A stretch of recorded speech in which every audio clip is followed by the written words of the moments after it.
In this video, we're going to talk about what is a slice, what causes a slice, and understanding how to hit more of like a fade versus a slice. So a slice is typically when the club head is cutting across the golf ball, and then that's causing it to hit with some side spin that ends up spinning that golf ball to where it zips from left to right. So you're going to watch that ball do a big arcing swing from the left all the way to the right, and it ends up in the right side of the fairway or the right rough, depending on how severe your slice is.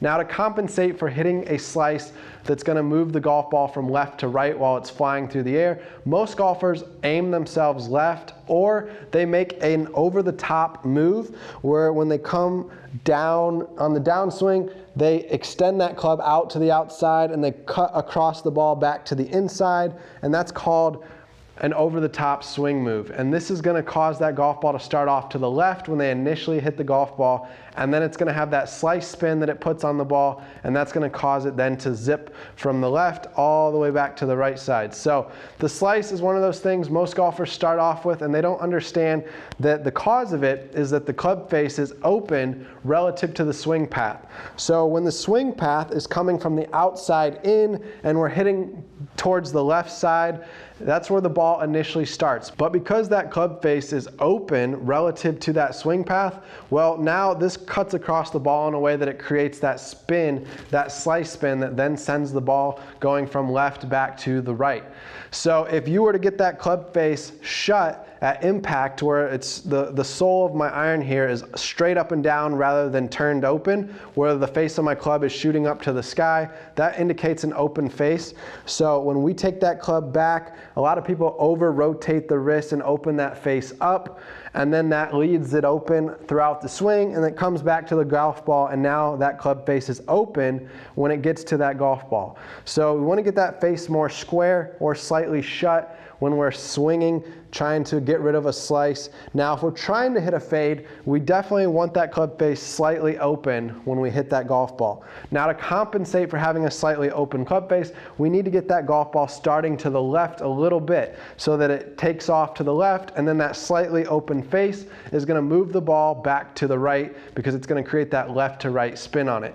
So this is where a fade, you're going to hit to the left a little bit and then watch it fade back to the right, and it's going to end up center of the fairway or center of the green if you're not overdoing the fade spin that you're putting on the golf ball. So in this case, one thing we can do is just slightly open our stance up to the left a little bit while keeping most of our body, our shoulders, our club still square down the target line that we're trying to hit down. And so just slightly opening up our hips and our legs a little bit, this is automatically going to cause us to kind of come down on our leg, our feet line path, and that's going to help start that ball to the left. And then you're going to leave the club face open a little bit to create that fade spin so that it cuts back to the right.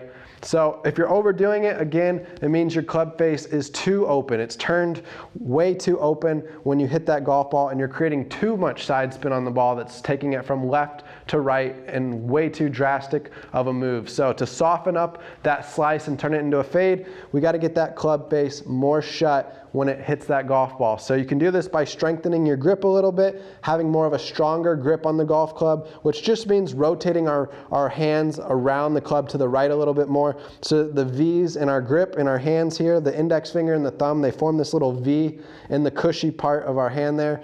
So these two V's on the club should be pointing more towards the right shoulder here, and that's going to indicate that we've got a stronger grip. So our hands are turned around the grip a little bit more in this strong position, and this is going to help us close down that face more if we're hitting with too much of a slice right now.